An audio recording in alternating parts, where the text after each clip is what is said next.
All right, perfect. So, yeah, so we're live now. So, David, go ahead and introduce yourself a little bit, and and about your business as well, and we'll kind of go from there. Sure. Thanks, Drew, for having me. My name is David Hawkins. I'm the CEO and founder of Songmaker Productions. It's an umbrella of yoursongmaker.com and yourdayoursong.com. And what we do is basically produce really high quality music from people's words, from their own words, all of their own words. We love it. Yeah. All right. So in a sense, somebody like myself would want to pretty much get a song made tailored for, let's say, our anniversary, wedding anniversary. You would do that from scratch? Yeah. So I was the first one to start the industry back in 2007. Every other company out there uses my business model, and I'm flattered, right? Because what's that phrase about something about being the highest form of flattery, right?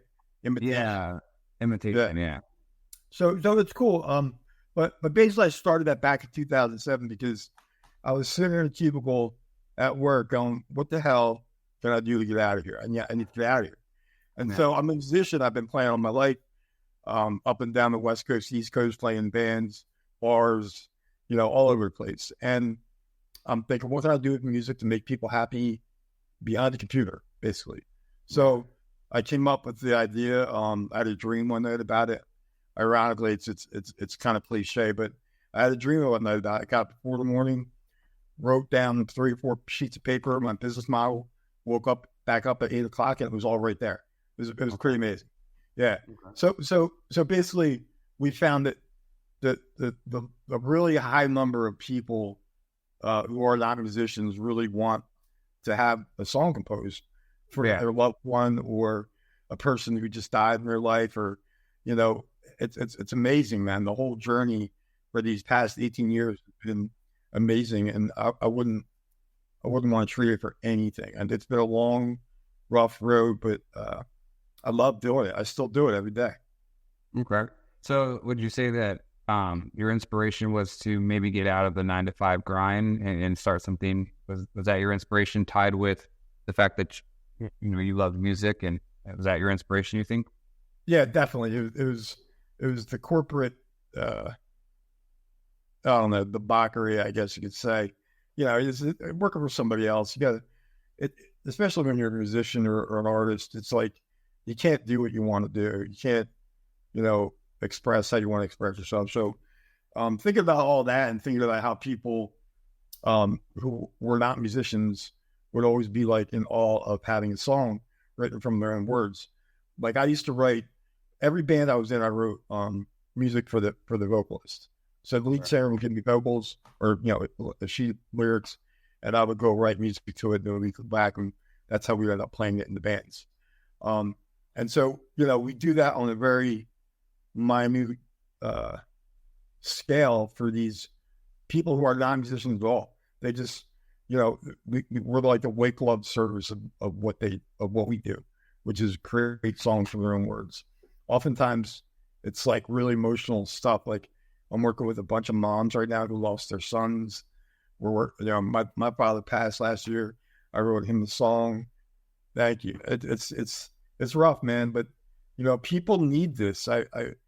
We have a lot of production teams now, and we have people from all over the world that contact us from every continent. It's amazing. You see the analytics. It's like every continent in the world. We have composers in French, Germany, India. We do Hindi, Mexico.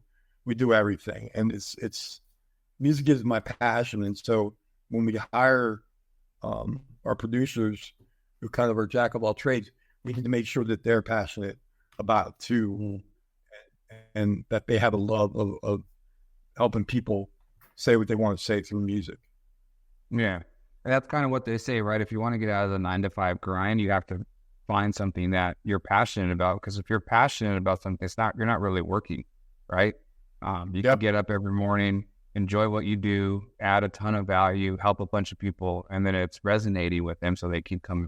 Maybe I don't know how it works if they keep coming back. Maybe they have other stuff they want to do, but we have an 80% return rate. Oh, that's awesome. Yeah, Isn't that crazy? That's crazy. Yeah, you're right, Drew. My dad said it. Love what you do, never work a day in your life, right? exactly. And whatever you love, it can be anything: money, finance, cars, painting, whatever you want to do. If you can find your passion and throw everything you got into it, you're going to succeed. You just don't give up. That's the key. Exactly. You just don't give up. That's it. Yeah. Break down a little bit of how it was like the transition from your 9 to 5 to this. Like how long did it take? I mean, what hurdles you had to jump over? Yeah. So, it's scary as hell, first of all, to do that. And that's why I didn't do it for about 5 years, I guess. I did this part-time, extra money on the side. I had a gig as like a computer tech guy, playing gigs for, 1985 money. Yeah. So basically it was like, it's the jump from part-time to full-time is where it gets a little, hairy, because you're really trying to make it go. So, I think it's something you have to have in you. It's something that you have to, not mind, kind of scraping for and clawing for, being that type of, person who doesn't mind having a little bit of money for a little while in their life to get to where they need to go. And I think a lot of the great entrepreneurs that I know have been there, where they went through the ringer early in life, and then they came out smelling like roses because they just stuck with it and just kept trying. Yeah, the average rate, people aren't gonna really, once they hit rock bottom, an entrepreneur, you hit rock bottom, and then that's when you start to climb up, right? And you kind of have to go through that ringer, and a lot of people, would potentially stop or not go through that, and that's okay. That's not meant for everybody. But if you're gonna be an entrepreneur, it's not for the weak. Exactly, I agree 100% with that. You get, I saw this thing on somewhere online where it's like, success is not like this. It's like this, like it's not a straight line up. It's like squiggly line all over the place. And yeah, I think you have to have that gumption, that grit to say, all right, I'm going to keep going no matter what knocks me down, no matter what drawbacks I have, no matter what, I'm going to keep going because I love what I'm doing. I believe in what I'm doing. That's another big thing. If you believe that people want this, what you're doing, product, service, whatever, you're going to be successful. Exactly. So you started off part-time. So you were still kind of working your 9 to 5. You were taking on clients, starting to do the personalization songs. And then at what point did you realize I have to fully dive in, or what was that turning point for you? Yeah. So I've been living in a small town right outside of Philadelphia, and it was a great town. Had a great time. Met a lot of great people. They had a lot of bars, and we had a great time. But I met a guy that came up to me and said, "Hey, what do you do?" And we started talking, and turns out that he was a VP for a large corporation. And we talked about it. He loved music. Got a friend of his involved. We all penned a deal, and we got the partnership. So that was really when it started to kind of take a different route than just me with 20 musicians or whatever, and that was a learning experience. That's another thing that I think entrepreneurs have to go through, is that, what do you want? Help? Do you want people to help you? Do you want experienced people to lead you? Or do you want to try to go it on your own? And, I thought at that time that was the best way for me. Okay. Yeah. I mean, it's smart, right? I've noticed in the entrepreneur space that, some people are really good at getting themselves here. But it's okay that maybe they don't know how to get like here, right? So if you can put the right people in place and you can, trust people and maybe start to delegate, then you're able to, get people up to the next level. You know what I mean? Yeah, I agree with that. I think my kids unplugged the computer, so the thing was going to die. And that's like any second. I agree. I got 3 steps on the moon. Yeah. So yeah, but I think it is it is that. It's letting go a little bit. It's delegating. It's having somebody smarter than you, as Steve Jobs said, do the work, do the help grow it. Like it's if you try to do it all your own, it's not gonna work, because you have to have smarter people help you with things that you're not good at, right? Exactly. And notice that the entrepreneur type, sometimes they're very, I want to keep everything to myself. I'm going to do everything, and they wear multiple hats, because that's how you start off as an entrepreneur, right? You're doing everything. You're doing the marketing, you're doing the sales, you're doing the output. And it's just like, okay, at what point can you start, buying back your time, and let it go? And it is, man. I think it's like true. It's like Stockholm syndrome, right? Yeah. Like you're abusing yourself. You're doing all the work. You're doing the work of 5 or 6 people, and it's getting done right because you're doing it. But there's a time you got to have help. You got to go a little bit and say, okay, you know how to do this really well. Let's do this. I'm going to keep doing this because I do what I do really well.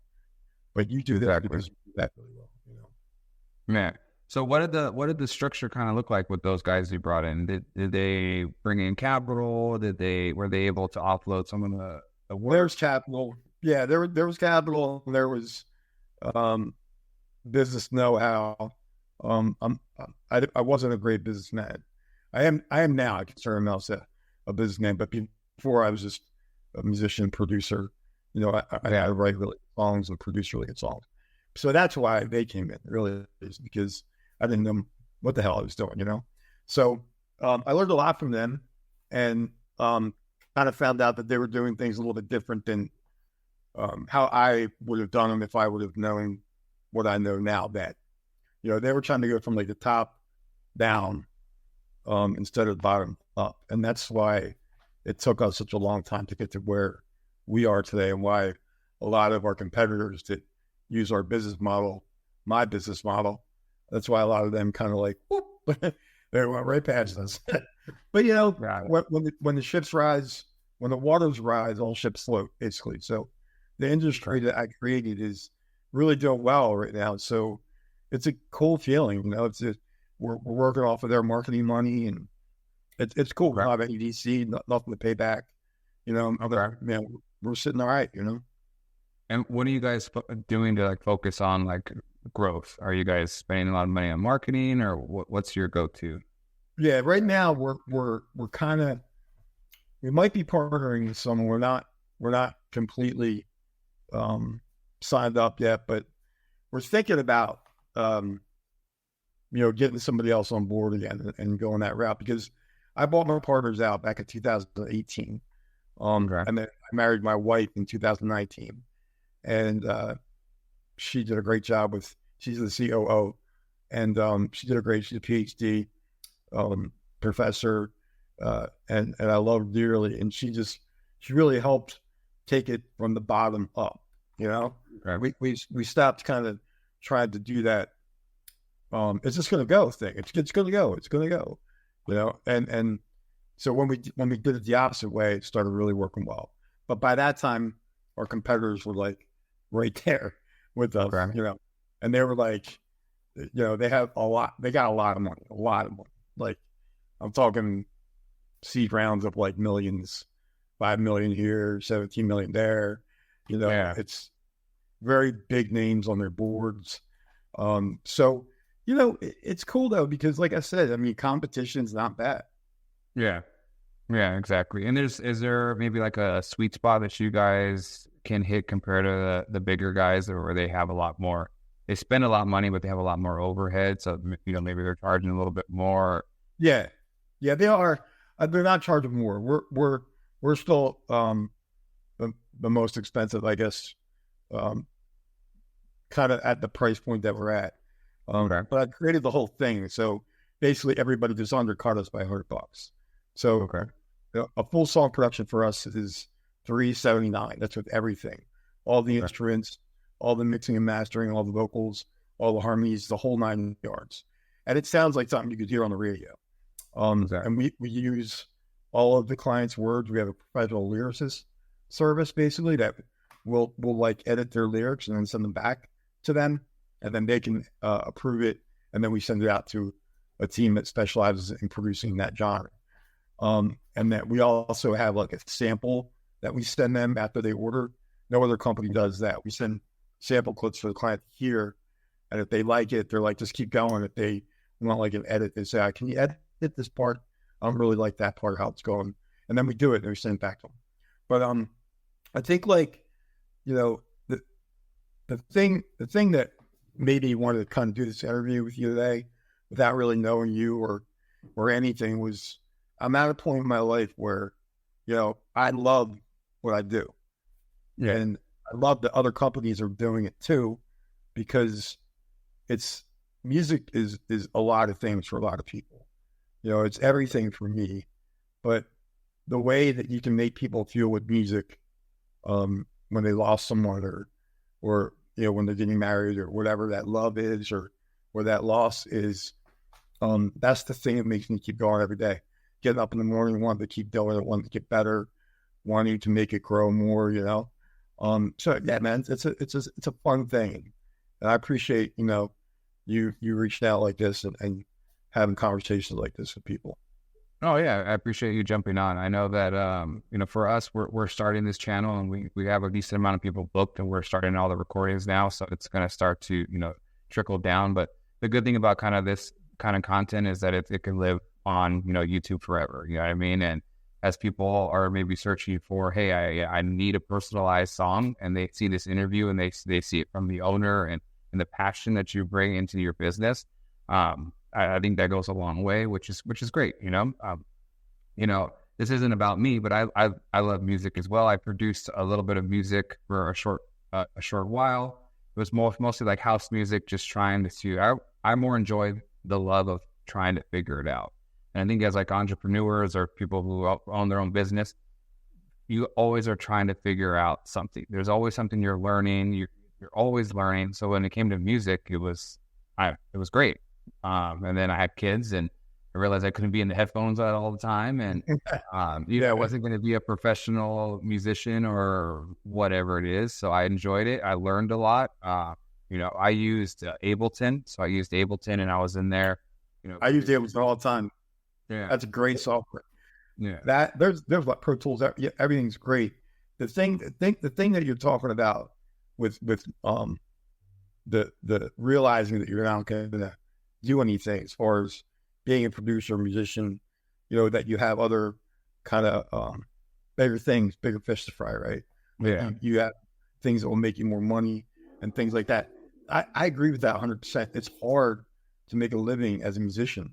Yeah. That's really why I started this whole thing, is because I was a poor musician and I wanted to give my fellow brothers and sisters a paycheck at their home because we could do it back then, you know? You can do it now still too. It's even better now than it was back then. But, you know, paying them the money that we pay them, we pay the most out there at any custom song company.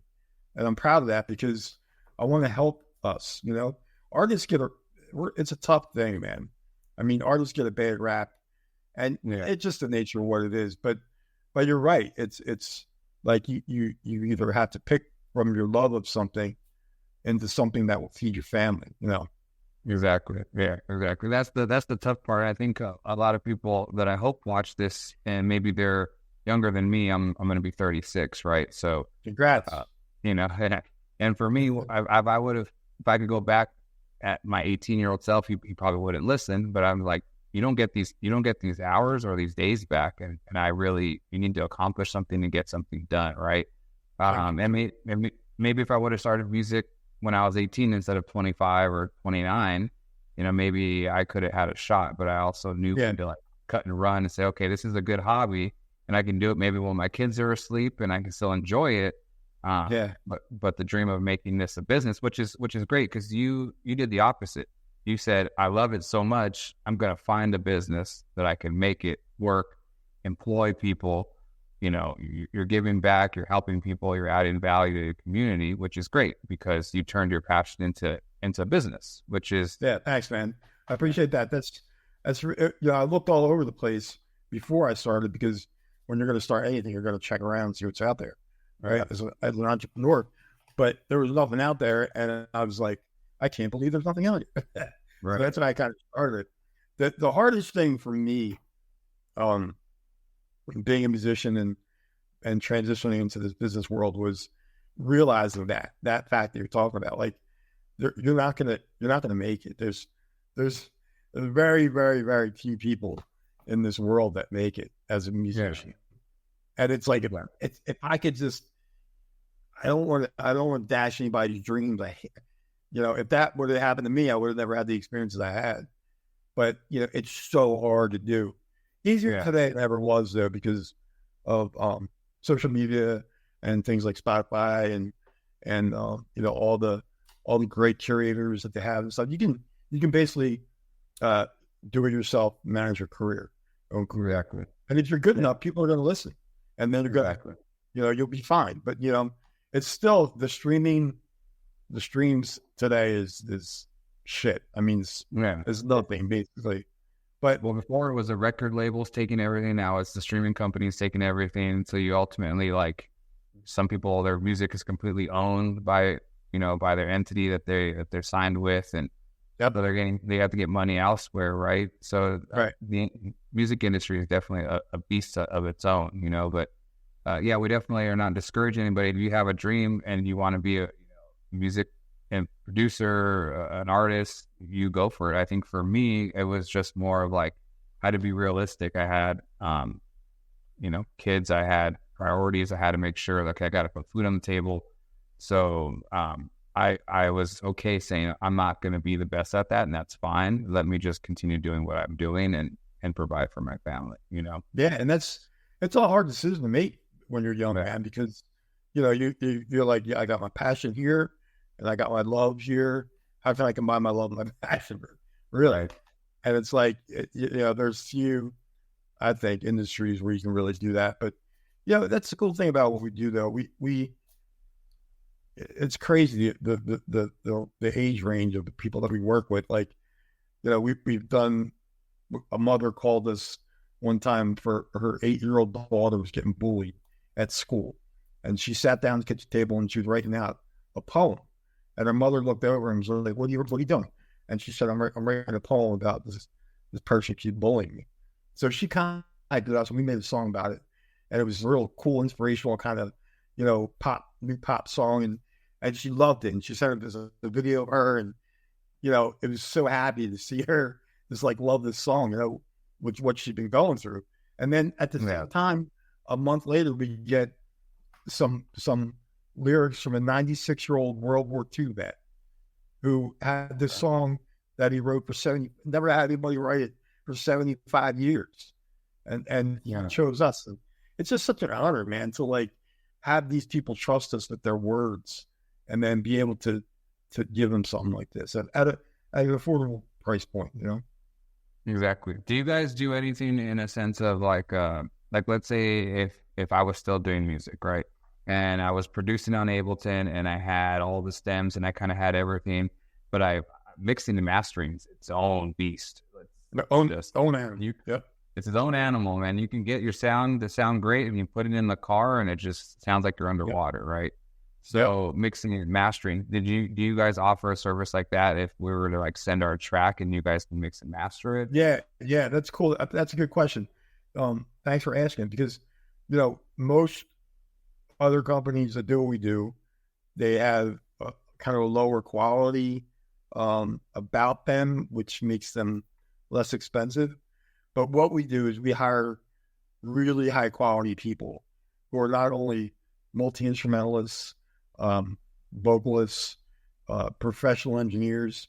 I mean, our vetting process is like really high. I listen to every audition song, and if it meets my standards, we'll throw a contract at them, and then they're happy. I mean, we've had producers with us for 12, 15 years, and they're always happy. But our vetting process and what we produce has to be good. It can't be subpar. Like you're saying, you get the song back and it sounds great on your Bluetooth speakers. You get in the car and it's like, what's that humming noise? What's that static going on? Yeah, it's true, man. You need to have all those things, and I found a way to do all those things in one package.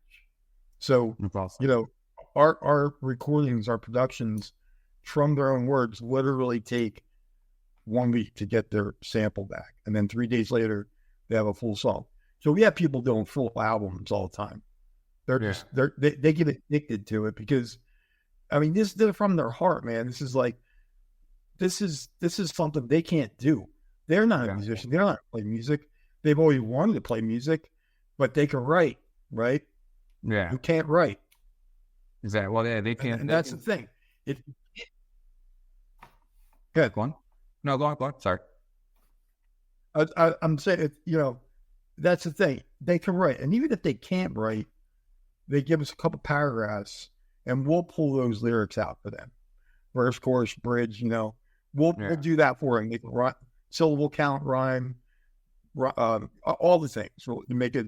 And then when they get their lyrics back, they're just crying. They're like, wow, this is exactly what I wanted to say. It's like, well, it is exactly what you said because we took the words directly from your paragraphs to create the words that you love so much. And then, so when they get it back, man, they get the sample and they're like, wow, they're just mostly blown away every time. And then they get the final, they're listening to the sample for a couple of days and they get the final back and they love it. They love the experience and we love working with them. I mean, it's just so cool, man, to do this and just, I get people calling me crying. You know? Yeah. Like, it's, I really feel like it's my calling. You know what I mean? Like, you know, I'm a big believer in positivity and love and understanding and everybody get along, man, and just love each other. You know, there's too much hate in this world. So doing this really makes me feel like I'm giving back, you know, because we do every genre. We do every, we had just done a full album for, women of color in STEM. It's a science, tech, engineering, and math kind of ball, big thing in Detroit with my good friend Dr. Tyrone Bourne, and we just did an album for them. It's called Women of Color STEM. It's everywhere, Spotify. We stream everything everywhere. But you know, all of these things, social justice, you know, peace and love, and all of these things, we found a lot of our clients have. You know, like a lot of America are good people, man. It's like, there are good people. They're good people, and there's just a bunch that just seem to have their head up their ass. I don't know. Yeah, there's a lot of people on the earth, you know. Well, I'm glad that you get to work with people who are coming to you maybe in a little vulnerable state or need something, and you're able to offer them that kind of peace of mind. I've seen, I don't know if you guys do this, but I've seen on like Instagram where, you know, they're in the car and then they're playing, you know, the husband's playing a song and he's recording his wife, and then she's like, "Is this song for me?" And then he's like, and then she starts crying and stuff like that. Yeah. So I've seen like those personalized, like that's one of our competitors. They're doing really well. But use my business models, but they all use my business model, man. But it's cool though. It's cool. I got no harsh feelings about it. So are you guys doing any of that kind of like social media? We are. We just actually hooked up with a marketing person who's doing that, but we're using real reels. Like we're using real reveals. So in other words, we're having the client take the picture, the video themselves on their cell phone of the actual thing. It's not actors in the car.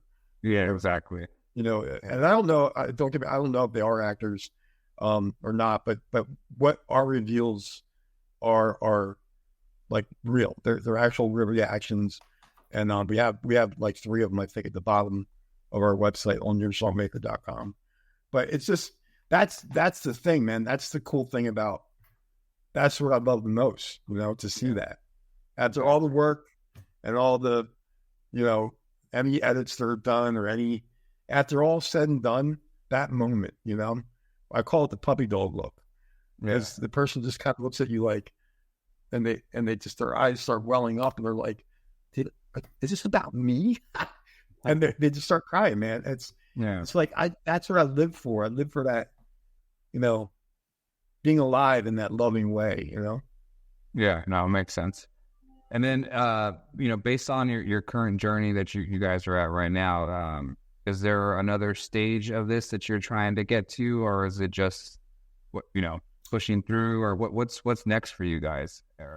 Yeah, I think that's to be determined right now. We're doing well, and we have a lot of people working for us, a lot of good people, and we're kind of just coasting along right now. I'm gonna be 53 in like 3 days, and Happy early birthday.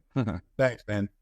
And I'm just enjoying life. I love working still. So, we are going to go to that next step, and we will. But I'm not really sure if we're going to go to the VC route or some other kind of angel investor route or something. I mean, we don't really need to right now, but it's there for someone who's serious about it and wants to take it and run with it, because we are the original, and these other companies are making a lot of money.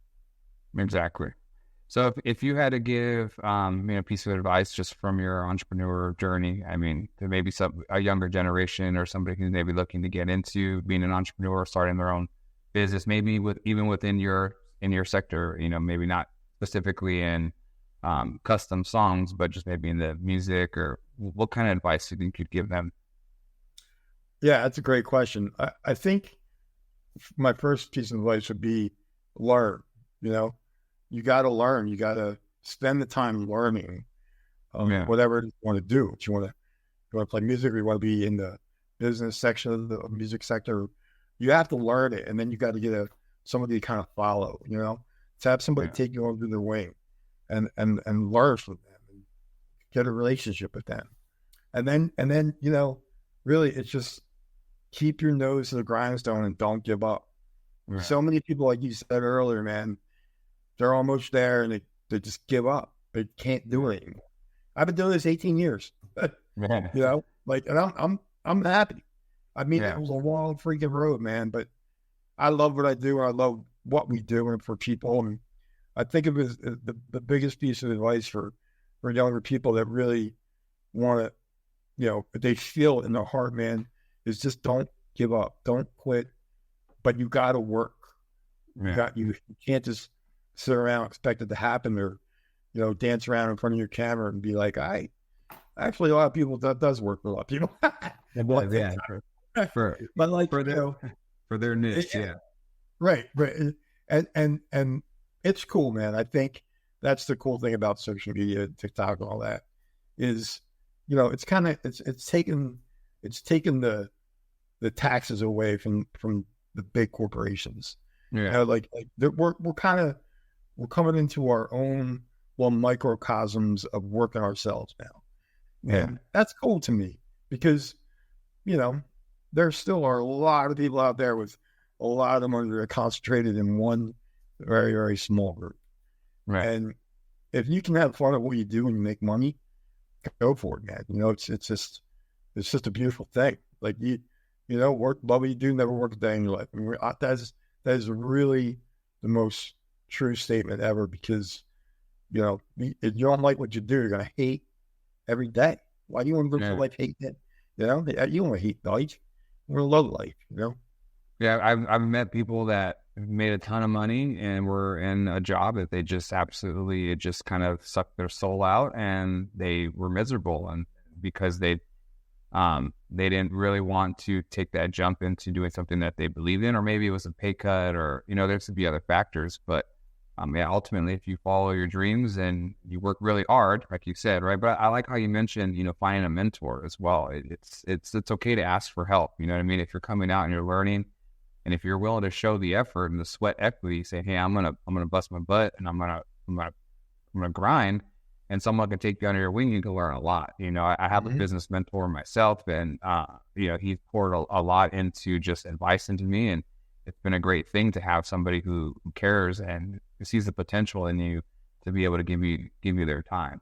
That's right, and that's a phrase I think that a lot of younger people really need to understand. That sweat equity, like that is just, you're at your computer for the 12th hour. You got your skin's crawling. You're like, I just want to be done. But you have to do this other thing. Yeah. And you have to do it, and you know you got to do it. So you just do it, and then you wake up and you do it again. And the next day is lighter, maybe a little tougher the next day. It's not all the same. It's not all hard every day, but there are times where you really have to put in that blood, sweat, and tears to get where you want to go. Exactly. And then kind of coming to the end of this, is there anything maybe you wanted to highlight specifically for like your business, your website or anything, last messages that you kind of want to give? Yeah, thanks, Drew. Yeah, so people that want a song for anything on the earth, any subject they want, would just stay away from hate theme. But anything they want to talk about, that's yoursongmaker.com. So just yoursongmaker.com, and then for weddings and brides and mother son dance, father daughter dance, we have our sister site called yourdayoursong.com, and that's simply for weddings. And It's amazing, man. Like oftentimes at these weddings, these mother son dance, these father daughter dances take over the wedding. Is the most emotional thing that happens, because you think about it's the dad and it's the mom, and they're out there looking all over the place for songs of what they're going to dance to, and everybody's always freaking out. We take all that away. Give us your words. We'll give you a beautiful piece of music in the style that you want, and the whole place will be crying. All your family, all your guests, everybody's going to feel it, and you'll have it forever. That's the thing I love about what we do, man. Music is immortal, and what we do is going to be here long after we're all gone. Man, it'd be cool to, hey, this is not just our song, but this is our song about us. Yeah, right. Which is a whole nother level. Yeah, I agree, man, and that's what makes it fun. That's what makes it. It's everything you wanted to say that you can never say in a song. That's what we're for. Exactly. Every person that wanted to be a musician never had a time. I hear some of the people say, "Man, let's just learn how to play guitar." Yeah. You don't have to learn how to play guitar. We'll do it for you today. Exactly. Yeah. Just maybe give me some reference tracks, give me, the message, give me the tone, and we can put something together and kind of pull the words out of your mouth, which is great because there's a lot of people who just are not musically inclined, but still love it and can appreciate it and still want something done. Even when I would get into music and I would get to a point in my track where I was like, I can't get anything further. I'm stuck, Mm-hmm. It's, sometimes you're looking for a solution to say, hey, can somebody help me? And, I didn't know this stuff even existed, So right. And that's the thing. Yep. I think that the thing that's cool is like, you're right. Still after all these years, there's so amount of people that don't know that you can even do this. And, it's like the experiences that they have from it are like priceless, man. I mean, it's, the things online on social media where you see them in the car and stuff. I mean, it really is kind of like that as far as the emotion that you give, because you're giving somebody your words that you love and it's your heart, So yeah, it's you don't have to play music. We'll do it all for you. Awesome. Yeah. Well, yeah, man, I appreciate you coming on. We're about 40 minutes in. So yeah, good to meet you, Drew, man. I like I like what you got going on with this.